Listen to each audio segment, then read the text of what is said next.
네, 여러분 안녕하십니까? 6월 4일 수요일 아침입니다. 박명석입니다. 이번 주 뉴욕 증시는 다시 올라가는 한 주인가 봅니다. 지난주까지만 해도 다시 이제 관세 우려가 좀 더 부각되는 상황이었죠.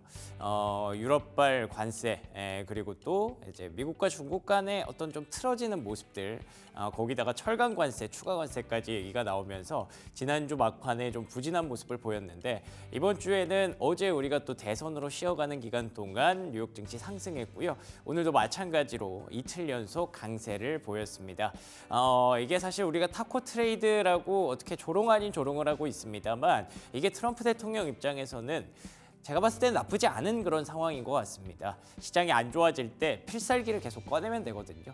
미국이랑 중국이 사이가 좋아지고 있다 혹은 뭐 관세를 좀 줄여줄 것이다 이런 내용들 나오기 시작하면 시장의 반응은 그래 뭐 트럼프는 결국에는 다시 돌아갈 거야 라고 하면서 올라오는 게 일반적이기 때문에 오늘도 비슷한 현상이 좀 나타났습니다. 근데 그 안에서 또 머스크가 트럼프를 굉장히 원색적으로 좀 비난하는 듯한 움직임도 있었어요. 흥미로운 내용들 한번 브리핑 뉴욕으로 정리해 보도록 하겠습니다.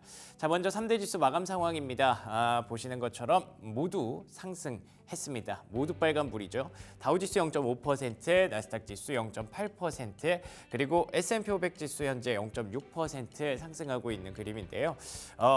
흥미롭죠? 엔비디아는 많이 올랐는데 테슬라는 많이 못 올랐습니다. 일단 엔비디아가 이렇게 많이 올라왔던 건 앞서 말씀드린 것처럼 미국과 중국의 사이가 틀어지면 빠지고요. 미국과 중국의 사이가 붙으면 엔비디아 오릅니다. 그게 거의 공식화되고 있죠. 젠슨 황 CEO가 계속 중국에 칩을 팔아야 된다라는 얘기를 계속 하고 있지 않습니까? 그래서 오늘만큼은 긍정적인 모습 보여줬는데 테슬라는 강보합에 그칠 수밖에 없었던 이유 잠시 후에 말씀을 드리도록 하겠습니다. 그리고 이번 주 가장 큰 이벤트 하나만 꼽자면 브로드컴의 실적 발표가 되겠죠. 3.3%의 강세. 엔비디아가 앞에서 끌어줬고요. 또 브로드컴이 뒤에서 밀어줬습니다. 오늘은 뭐 사실상 반도체의 날이었다라고 봐도 무방한 그런 하루였습니다. 자, 세 가지 체크 포인트. 첫 번째로는요. 미중 간의 무역에 대한 이야기 한번 해보도록 하겠습니다. 긍정적인 얘기가 나왔어요. 트럼프와 중국의 시진핑이 같이 조만간 대화를 할 것이다. 백악관 오피셜로 나온 이야기고요. 이 덕분에 시장이 다시 한번 이번 주에는 긍정적인 흐름을 되찾고 있다라고 보시면 될 것 같습니다.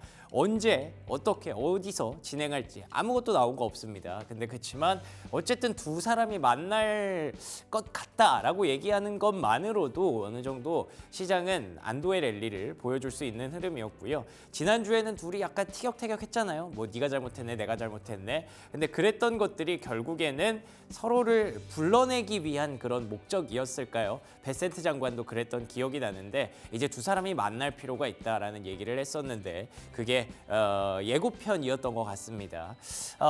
그런데다가 또 이 얘기도 있었어요. 백악관에서 some trade deals, 그러니까 중국 말고 이외의 몇몇 국가들과의 이런 무역 협상들이 close to the finish line, 거의 피니시 라인에 다 왔다라고 얘기합니다. 사실 이것도 그렇고 아무 실체 없는 얘기거든요. 중국이랑 뭐 언제 만날지 그리고 어떤 나라들이 어느 정도까지 대화가 됐는지 전혀 모릅니다. 그렇지만 이것만으로도 시장을 달랠 수 있는 재료가 된다는 걸 트럼프가 너무 잘 알고 있어요. 그래서 이런 것들을 자꾸 얘기를 하라고 하는 거겠죠.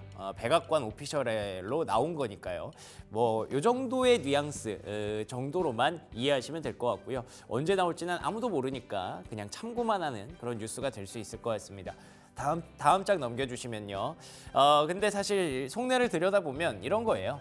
그러니까 급하니까 수요일까지 다 가져와라 라고 얘기를 했대요. 다른 나라들한테, 무역 상대국들한테. 아마 대표적으로 뭐 인도라든지 일본이라든지 이렇게 찍었겠죠.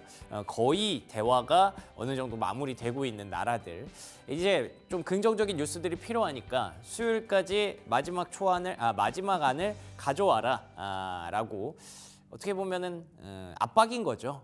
우리도 이제 성과를 만들어내야 되니까 미국 입장에서도 그런 부분들이 있어서 이게 잘 얘기가 되고 있는지 아닌지는 사실 아무도 예측할 수 없는 그런 상황입니다. 어쨌든 이런 분위기만으로도 시장은 이틀 연속 긍정적으로 반응했다라고 보시면 될 것 같고요. 자, 두 번째 체크 포인트부터는 약간 좀 애매모호한 그리고 또 어쩌면 악재로 볼 수도 있는 그런 이야기들 해보도록 하겠습니다. 일단 경제 지표는 오늘도 엇갈렸습니다. 이게 이제 졸트 보고서, 미국의 구인구직 보고서인데요. 모처럼 또다시 올라왔어요. 700만 건이네요. 740만 건 정도. 예상치가 710만 건이었기 때문에 구인구직 고용시장 나쁘지 않았다라고 볼 수 있는 거죠. 이번 주에 또 고용보고서 주간이기 때문에 이 부분이 더 중요해 보이고요. 근데 어제 발표됐던 ISM 제조업 PMI는 48.5로 49.3을 하회했습니다. 물론 제조업 PMI 역시나 구매관리자 지수, 구매관리자들의 심리를 물어보는 지수이기 때문에 요거는 실물이고요. 요거는 심리 지표입니다. 이 두 개가 엇갈린다는 점에서 계속 시장은 물음표를 계속 던지고 있는 상황이고 관세에 대해서 진짜 영향력이 어디까지 갈까, 얼마나 클까에 대해서 조금 여전히 걱정을 하고 있다고 보시면 될 것 같은데요. 그럴 만한 것이 다음 장 넘겨주시면 OECD에서 트럼프 관세에 대해서 오늘 좀 강하게 그 경제 성장률 전망치를 다 내렸습니다. 전 세계적으로 다 내렸고요. 미국의 경우에는 2.2에서 1.6으로, 2.1에서 1.6으로 0.5%를 하향했습니다. 한국도 마찬가지예요. 1.5에서 1%까지 내렸고요. 전 세계 경제 성장률을 뭐 다 같이 트럼프 관세 피해로 인해서 떨어질 수밖에 없을 것이다라고 보고 있는 그런 상황입니다. 어쩌면 이게 시장에 큰 악재가 될 수도 있었는데 그런 것들을 이제 미중 간의 어떤 대화 가능성 이런 걸로 막았다라고 보시면 될 것 같고요. 다음 장 넘겨주시면 그래서 또 금리는 또 춤을 춥니다. 잘 올라가지도 않지만 잘 내려가지도 않습니다. 이건 누군가가 관리를 하고 있다는 뜻으로도 볼 수 있겠죠. 그게 아마 트럼프 정부의 의지일 거고요. 그럼에도 불구하고 관세에 대한 리스크가 여전히 제기가 되고 있기 때문에 위를 누르는 건 트럼프 정부의 의지고 아래쪽에서 이렇게 끌어올리는 건 관세에 대한 시장과 뭐 OECD 이런 쪽의 어떤 불확실성, 연준의 불확실성 이런 것들을 계속 박스권으로 만들어가고 있는 그런 금리라고 보시면 될 것 같습니다. 자, 그리고 세 번째 체크 포인트는요. 이게 사실은 오늘의 백미였습니다. 트럼프 대통령이 밀고 있는 그 감세안에 대해서 점점 더 비판하는 사람들이 우려의 시선으로 보는 사람들이 늘어나고 있어요. 6명의 노벨 경제학상 수상자들이 심지어 편지를 썼다고 합니다. 트럼프 대통령한테 이거 적당히 해야 될 것 같다. 이 정도면은 정말로 미국의 감세안으로 인해서 재정 적자가 훨씬 더 늘어날 수 있다라는 부분들을 계속 경고하고 있는 그런 메시지를 남겼는데요. 뿐만 아니라 다음 장 넘겨주시면 트럼프 대통령이 이번에 어떤 사람을 굉장히 크게 비판을 했어요. 이 사람이 누구냐면 GOP거든요. GOP라는 게 아시는 분들은 아시겠지만 미국의 공화당을 의미하는 그런 별칭 같은 겁니다. 공화당 상원의원 랜드폴이라는 사람을 비난했다는 건 이 사람이 다시 말하면 아까 그 6명의 경제학자들처럼 트럼프의 크고 아름다운 법안을 계속 비판하고 있다고 보시면 되겠죠. 그 사람에 대해서 이건 정말 뭐 패배자들이나 하는 생각이야 라고 비판을 트럼프 대통령이 역으로 한 건데 저는 여기서도 의미가 있다고 보는 게 왜 하원에서 올라올 때도 그 공화당 일부 강경파 의원들의 비판에 직면하면서 이거 된다 안 된다 가까스로 올라왔잖아요. 근데 상원에서도 지금 공화당이랑 또 싸우고 있는 겁니다. 그렇기 때문에 이게 7월까지 과연 예산안이 통과될 수 있을지는 여전히 물음표라고 보시면 될 것 같고요. 그런 부분들이 또 금리를 계속 움직이고 있는 그런 재료가 되고 있습니다. 심지어 다음 장 넘겨주시면 일론 머스크 CEO가 굉장히 원색적인 표현을 쓰면서 트럼프의 예산안을, 감세안을 강력하게 힐난했습니다. disgusting, 역겹다는 뜻이거든요. 그리고 abomination, 이건 또 혐오스럽다라는 뜻이거든요. 그 얘기를 하면서 와 이제 더 이상 못 참겠다라는 표현을 하면서 이런 얘기를 하더라고요. 왜 지난주까지만 해도 크고 아름다운 법안 뭐 클 수도 있고 아름다울 수도 있는데 둘 다 가져가기는 어려울 걸 정도의 어떤 스탠스였거든요. 딱 그렇게 얘기했는데 이제 완전히 도지를 떠났잖아요. 그리고 또 그 사이에 뭐 약물 스캔들이니 뭐니 약간 이상한 얘기들 막 썼잖아요. 그러니까 본인도 이제 도저히 못 참겠다라고 하면서 트럼프랑 완전히 선을 긋는 거죠. 근데 지금까지 제 기억으로 트럼프 대통령과 이렇게 강경하게 대립을 해서 살아남은 사람은 젠슨왕 한 명밖에 없거든요. 과연 일론 머스크는 어떻게 될지 그에 대해서 조금 앞으로 기초가 주목되는 그런 상황입니다. 자, 그러면 종목들의 흐름 한번 보도록 하겠습니다. 앞서 말씀드린 대로 오늘은 반도체의 날이었습니다. 엔비디아, 브로드컴, 마이크론 테크놀로지, 인텔까지 같이 올랐네요. 그리고 델, 아리스타 네트워크스, 반도체의 날이었다고 쓰고 AI의 날이었다라고 읽는 게 훨씬 더 바람직하겠죠. 대신에 이런 데이터 센터 깔아야 되는 구글이나 메타, 아마존 같은 경우에는 소폭 약세가 나왔기 때문에 그래서 제가 그냥 데이터 센터 반도체의 날이라고 적어본 건데요. 다음 장 넘겨주시면 엔비디아가 결국에는 시가총액 1위에 다시 올라섰습니다. 시간 문제였죠. 근데 과연 데이터 센터를 깔아주는 엔비디아가 앞서냐 아니면 그걸 활용하는 소프트웨어 마이크로소프트가 앞서냐 정도의 격차였는데 일단 앞으로는 소프트웨어가 물론 더 갈 겁니다. 그래서 저는 마이크로소프트가 위에 올라갈 수도 있을 거라고 생각은 하는데 일단 지금까지는 여전히 데이터 센터를 그러니까 AI 인프라를 더 깔아야 되는 데가 훨씬 더 많이 남아있다라는 그런 개념이 엔비디아 실적 발표 이후에 들어오면서 다시 한번 1위까지 치고 올라왔습니다. 다음 장 넘겨주시면 엔비디아뿐만 아니라 코어위브, 와 이거 대단하죠. 볼 때마다 신기합니다. 150달러까지 갔어요.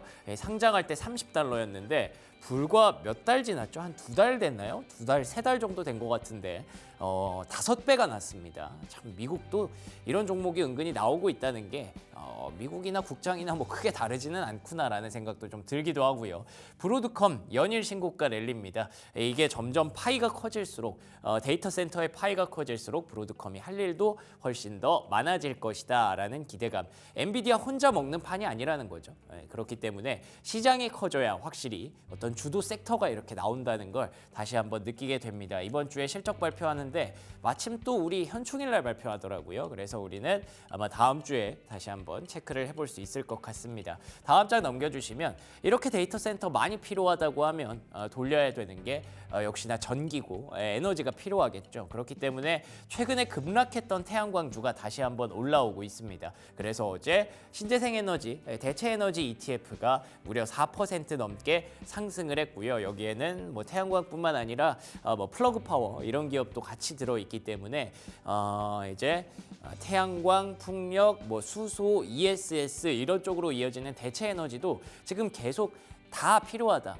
원전만 필요한 게 아니다. 다 필요하다라는 쪽으로 일단 미국에서는 트렌드가 잡히고 있는 것 같아요. 그리고 다음 장 넘겨주시면 원전 얘기 간단하게 드렸는데 여긴 좀 아쉬웠어요. 메타에서 컨스텔레이션 에너지와 큰 딜을 만들기도 했었는데 이 소식이 나오고 나서 컨스텔레이션 에너지, 오클로 이런 종목이 일제히 급등했거든요.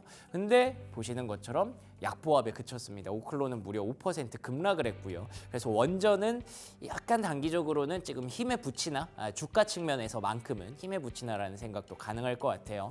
자, 그리고 두 번째 특징주로는요. 최근에 어떤 트렌드에 대해서 한번 짚어보려고 합니다. 앞서 보셨던 데이터 센터 트렌드 그리고 두 번째는 안보의 시대 방산 트렌드. 보시는 것처럼 방산 ETF 계속 가죠. 독일의 라인메탈 얘기도 몇 번 드렸습니다만 방산주에 대한 트렌드는 최근에 어떤 점점 전 세계가 떨어져 살면서 안보의 시대가 왔잖아요. 우리나라도 방산주 좋고요. 그래서 이렇게 트렌드가 계속 만들어지고 있다 보시면 될 것 같고요. 그리고 또 마지막 종목은 달러 제네럴입니다. 이게 이제 우리나라 다이소 같은 거죠. 1달러 용품이 많이 팔리는 그런 기업인데 실적 발표하고 급등을 했습니다. 최근에 유통주, 소매주, 소매업체 이런 종목들이 실적 발표하고 이 정도로 급등했던 종목은 잘 없었거든요. 근데 그만큼 점점 떨어져서 살고 관세가 부과되고 이제 무역이 점점 줄어들게 되면 가성비의 시대가 올 수밖에 없겠죠. 물가가 상승하는 거는 사실은 거의 우리가 불보듯 뻔한 일이잖아요. 그렇기 때문에 이런 섹터도 계속 최근의 트렌드 중에 하나로 자리 잡고 있다. 국내에서는 그게 또 화장품 이런 쪽으로 가고 있는 것 같더라고요. 참고하시면 좋을 것 같습니다. 여기까지 브리핑 뉴욕이었고요. 프리미엄 미국 주식 이어갑니다.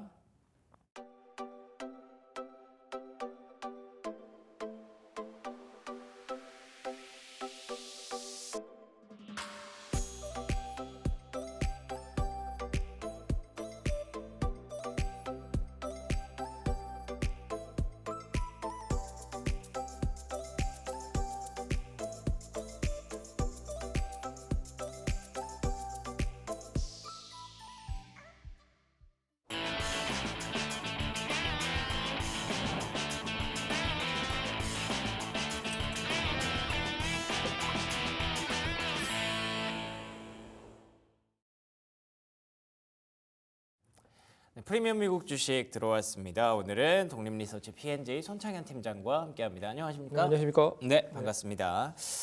자, 간밤에 뉴욕 증시 이틀 연속 상승을 했습니다. 어제 대선으로 쉬어가는 과정에서도 긍정적인 모습을 보였고 오늘도 이틀째 강한 흐름을 지켜냈습니다. 지난주에 비하면 확실히 좀 더 좋아진 분위기 감지가 되는 것 같습니다. 제가 봤을 때는 관세 관련돼서 특별한 언급만 없으면 시장은 뚜렷하게 하락보다는 상승에 더 초점을 맞춘 것 같습니다. 그리고 대부분의 기술주들이 상승을 했기 때문에 좀 동반적으로 시장 자체가 좀 강세 흐름을 보였고요.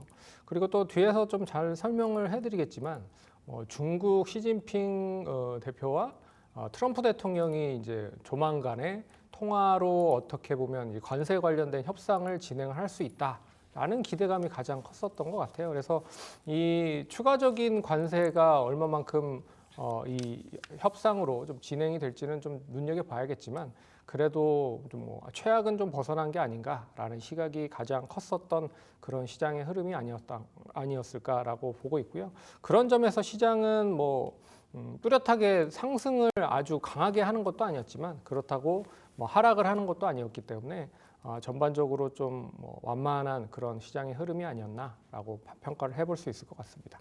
그러면은 말씀해주신 대로 그 얘기를 먼저 한번 해볼까요? 그러면 그 트럼프 대통령과 시진핑 주석이 원래는 저희가 알기로는 지난 주말에 통화를 하는 걸로 예정이 잡혀 있었는데 그게 흐지부지 됐어요. 그때 당시에 트럼프 대통령이 다른 데다가 막 관세 때리느라 좀 바빴거든요. 철강이라든지 알루미늄이라든지 막 2배 만드느라고 정신이 없었기 때문일 수도 있을 것 같은데 어쨌든 하기는 한다고 합니다.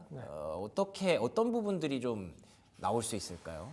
제가 봤을 때는 특별하게 어떠한 제스처가 나올 수 있을지는 좀 눈여겨봐야 될 것 같지만 최악은 일단 벗어났다는 데 가장 큰 의미를 둘 수 있을 것 같고요.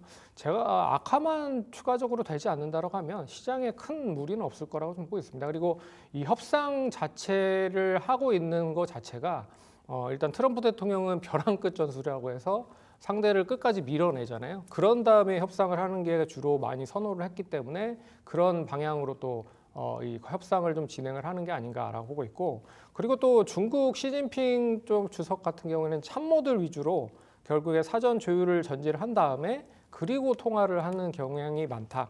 그렇기 때문에 이번에 어떻게 보면 이제 사전 조율이 일단 참모들 간에서 어느 정도 이루어진 다음에 좀 진행이 되는 게 아닌가라고 생각을 해볼 수 있기 때문에 제가 봤을 때는 크게 나쁜 소식보다는 좀 좋은 소식, 진전된 소식이 나올 가능성이 높지 않을까 그렇게 보고 있고요.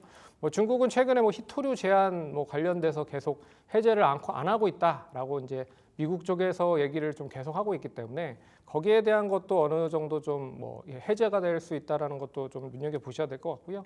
그리고 미국 쪽에서는 여러 가지 부분들이 있습니다.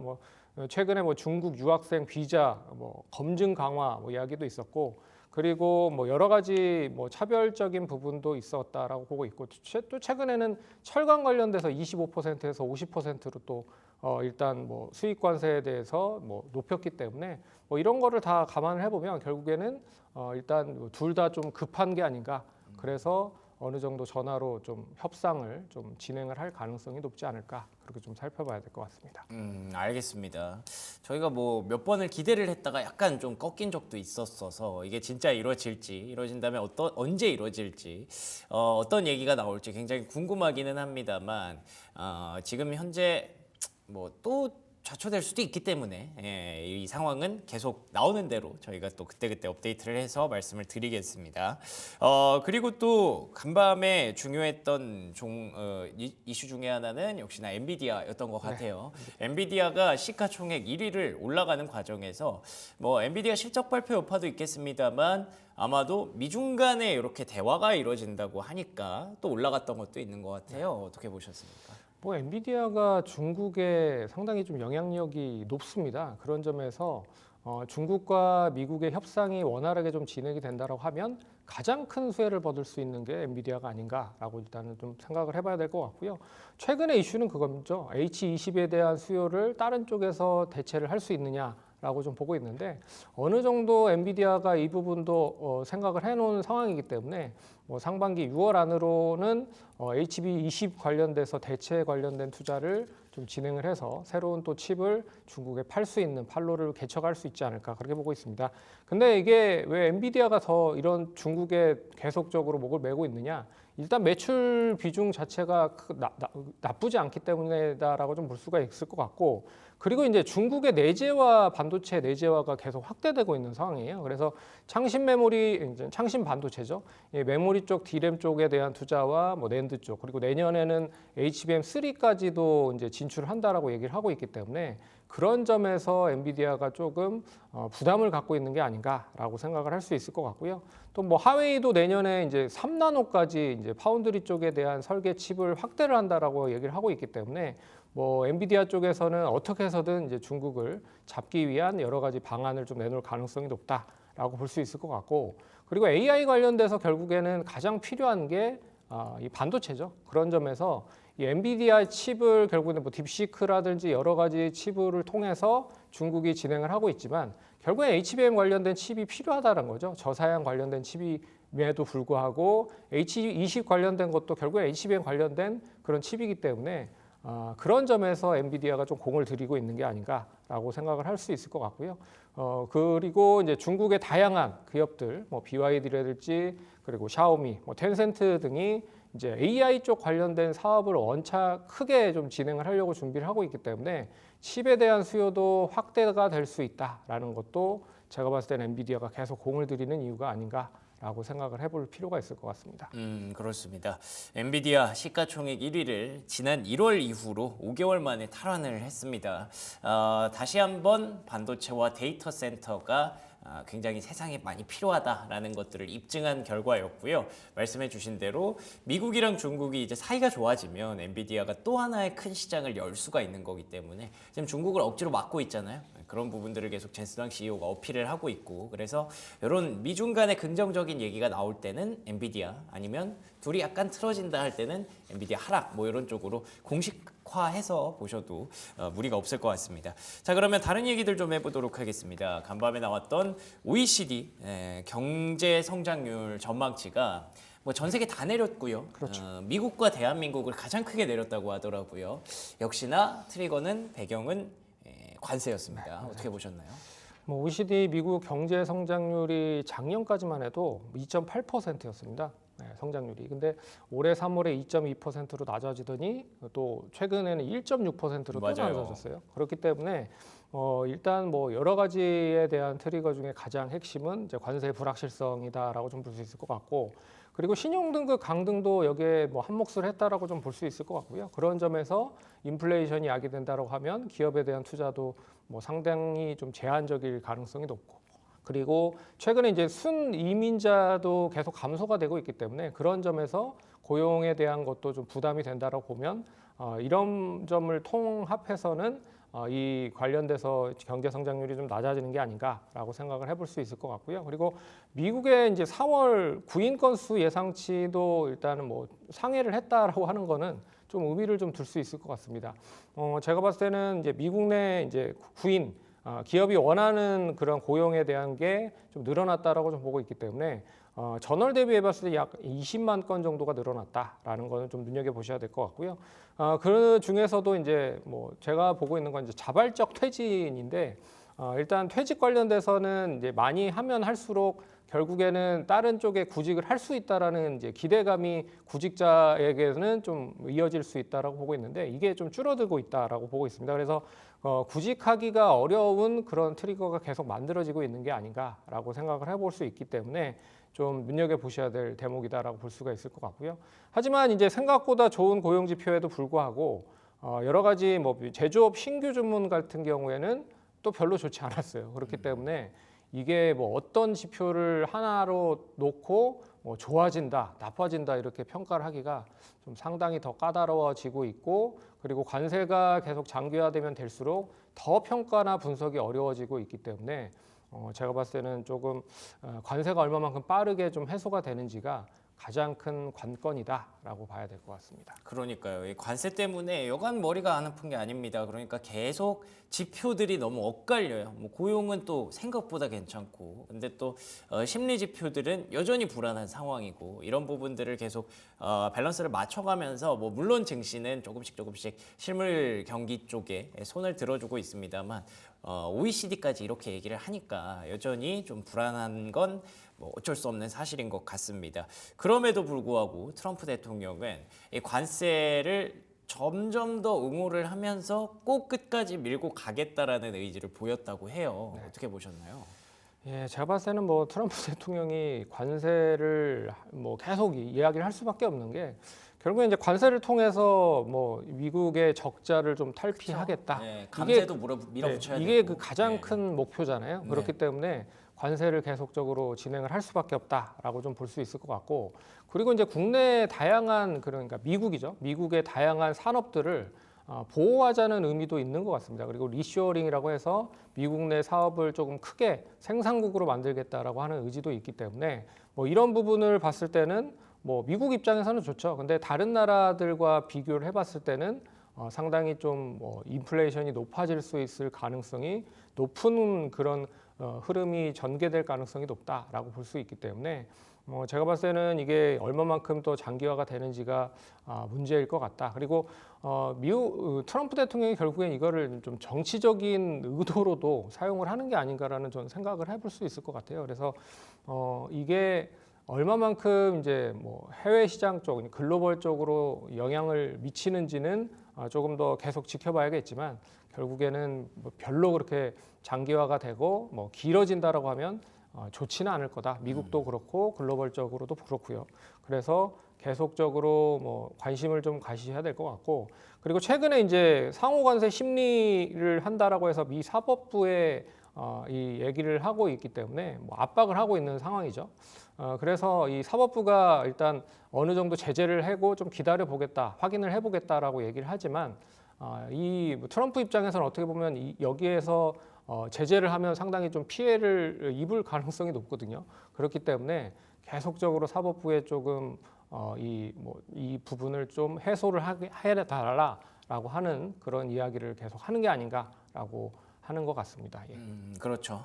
결국에는 트럼프 대통령이 다들 아시는 대로 이제 경제인 출신이기 때문에 그 레버리지를 활용해서 기업을 발전시키는 일을 정말 많이 겪어본 사람입니다. 그래서 그렇게 하고 싶은데 미국이란 나라를 그렇게 국가를 경영하고 싶은데 지금 재정 적자가 너무 심한 거죠. 여기서 이제 빚을 땡겨오면 뭐 곳곳에서 반발이 일어날 수밖에 없고 지금도 그렇게 나오고 있으니까 그래서 관세로 충당을 하고 그걸 해결하고 이제 좀 땡겨서 이제 AI를 좀 발전시키겠다 이런 그림을 그리고 있는 건데 결국에는 이 관세도 문제지만 지금 그 감세안에 대해서도 시장이 좀 불안해하고 있는 상황입니다. 특히 간밤에는 또 일론 머스크 CEO가 굉장히 원색적인 비난을 이 감세안에 대해서 서슴지 않았어요. 어떻게 보셨나요? 예, 뭐 이 감세가 지금 뭐 하원에선 통과가 됐죠. 예. 상원에서 이제 기다리고 있는 상황인데 제가 봤을 때는 이게 뭐 과연 좀 앨런 머스크 말대로 필요한가라고 또 생각을 해봐야 될 것 같아요. 어쩌면 뭐 재정이 악화가 재정 악화를 계속 불러일으킬 수밖에 없고 부채가 부채를 그쵸. 계속 예. 불러일으킬 수밖에 없는 거잖아요. 그러면 미국 입장에서는 더욱 더 부담이 될 수밖에 없고 부담이 되는 걸 또 감내하기 위해서는 관세를 또 키울 수밖에 없고 그게 이제 계속 악영향이 좀 이어지고 있기 때문에 제가 봤을 때는 미국 입장, 정부 입장에서도 그렇게 좋은 건 아닐 것 같다라고 좀 보고 있기 때문에 결국에는 중국과에 대한 관세의 협상을 조금 더 발빠르게 좀 진행을 할 가능성도 배제할 수는 없구나라고 생각을 해볼 수 있을 것 같고요. 그런 점이 얼마만큼 시장에 좀 더 빨리 반영이 되는지 한번 기대를 해볼 만한 것도 있다라고 말씀드려야 될 것 같습니다.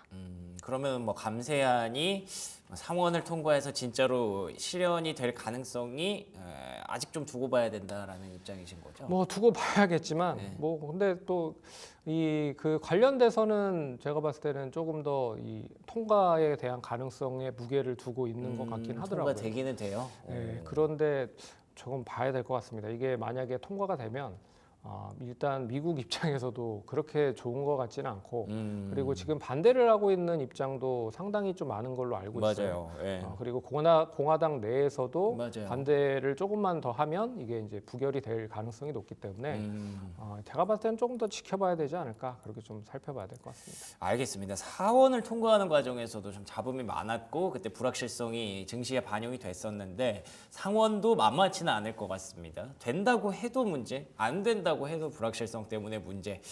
이런 상황을 조만간 뭐 7월 4일까지 해달라고 했으니까 조만간 우리는 또 염두에 두고 있어야겠네요. 그럼에도 불구하고 월가에서는 계속 S&P 500에 대한 전망치를 높이고 있다고 하더라고요. 그거는 뭐 어디서 찾아봐야 되는 건가요? 뭐 생각보다 이제 관세라는 거를 생각을 해봤을 때 관세가 최악으로 어느 정도 생각을 하고 예상을 한 거라고 생각을 하고 있어요. 근데 생각보다는 좋다. 그런 점에서 어떻게 보면 연말까지 이 흐름들이 그대로 전개된다고 보면 예. 대래 예상치는 높아질 가능성이 높다. 그렇기 때문에 뭐 높게 좀 평가를 한 게 아닌가라고 생각을 하고 있고요. 제가 봤을 때는 뭐 아직까지 뭐 7월 초나 8월까지도 계속 관세에 대한 협상은 진행이 될 수 있을 것 같고요. 뭐 우리나라도 관세 관련돼서 또 협상을 좀 진행을 할 가능성이 높죠. 왜 그러냐면 대선이 끝났기 때문에 예. 그런 점에서 좀 기대를 좀 더 해봐야 될 수 있는 시점이 아마 6월, 7월이 되지 않을까 그렇게 좀 봐야 될 것 같습니다. 알겠습니다. 진짜 뭐 걱정의 벽을 타고 시장은 계속 갑니다. 그리고 관세와 감세안에 대해서 우리가 좀 불안해하는 부분도 있습니다만 그 정도까지 가겠느냐라는 어떤 안도랠리가 시장을 계속 밀어올리고 있으니까 우리 한번 계속 기대를 해보도록 하죠. 자, 그리고 뭐 뉴욕 증시도 중요하지만 말씀하신 대로 우리 또 대선이 끝났기 때문에 이와 관련해서 오늘 국내 증시 좀 기대해봐도 될지 궁금합니다. 제가 봤을 때는 국내 증시는 이제 기대감이 좀 선 반영이 먼저 됐기 때문에 이젠 오히려 세론이 단기적인 나올 수도 있는 세론이 좀 나올 가능성이 높다라고 볼 수 있을 것 같습니다. 그래서 이번 주는 제가 봤을 때는 그동안에 많이 올라갔던 종목들이 조금 쉬어갈 수 있을 가능성이 높다라고 보고 있지만 그래도 이번 주가 뭐 하루 이틀 정도 지나고 나면 되레 기대감이 시장에 더 반영이 될 가능성이 높다라고 보고 있고 그리고 잠재되어 있는 이제 수급이 상당히 많은 걸로 알고 있어요. 외국인 투자뿐만 아니라 기관 투자자들도 뭐 누가 되는지를 한번 보고 결정을 해보겠다라고 생각을 하는 투자자들이 많았기 때문에 되레 우리 시장은 더 좋아질 가능성이 높지 않겠느냐라고 봐야 될 것 같고요. 그리고 그 가운데서 가장 큰 트리거는 제가 봤을 때 뭐 상법 개정. 결국에는 누가 되든 상법 개정과 주주 친화적인 정책 그리고 주주 활성화 정책을 진행을 할 수밖에 없다라고 좀 보고 있기 때문에 그런 점이 시장에 좀 부각이 되면 되레 우리나라 시장이 해외 시장보다 상당히 많이 저밸류도 받았고 낙폭이 좀 컸었잖아요. 그런 점에서 재평가를 받는 그런 기회가 좀 될 가능성이 높다라고 보고 있기 때문에 제가 봤을 때 우리 시장은 좀 긍정적으로 보셔도 되지 않을까 그렇게 봐야 될 것 같습니다. 알겠습니다. 긍정적으로 보되 그 안에서 종목별로 조금 많이 올라갔던 종목들 정책 테마, 정치 테마주들은 이제 슬슬 좀 세론도 대비하셔야 되는 그런 상황이라고 정리해 주셨네요. 지금까지 손창현 팀장과 얘기 나눠봤습니다. 오늘도 좋은 말씀 고맙습니다.